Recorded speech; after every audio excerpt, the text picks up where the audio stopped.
గుంటూరు నగరపాలక సంస్థలో మరో 11 గ్రామాల్ని విలీనం చేయాలన్న ప్రతిపాదనపై ఎలాంటి నిర్ణయం తీసుకోకుండానే కౌన్సిల్ సమావేశం ముగిసింది.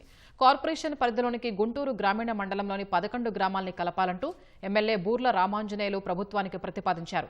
దీనిపై గ్రామ పంచాయతీల్లో అభిప్రాయ సేకరణ అనంతరం నగరపాలక సంస్థ సమావేశం నిర్వహించారు. మెజారిటీ కార్పొరేటర్లు విలీన ప్రతిపాదనను వ్యతిరేకించారు. ఇప్పటికే శివారు కాలనీల్లో తాగునీటి సమస్య ఉందని, ఇప్పుడు కొత్త పంచాయతీల్ని చేరిస్తే మరిన్ని ఇబ్బందులు ఏర్పడతాయని వారు తెలిపారు.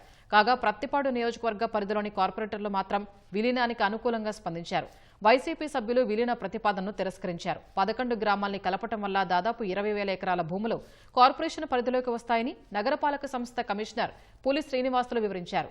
లేఅవుట్ల అభివృద్ధి ద్వారా ఆదాయం సమకూరుతుందని పేర్కొన్నారు. విలీనంపై ఓటింగ్ నిర్వహించాలని కార్పొరేటర్లు కోరగా మేయర్ కోవెలమూడి రవీంద్ర వద్దన్నారు. అందరి అభిప్రాయాన్ని కలెక్టర్కు నివేదిస్తామని తెలిపారు. రాజధాని ప్రాంత అభివృద్ధిలో గుంటూరు కూడా భాగం కావాలని మేయర్ అన్నారు.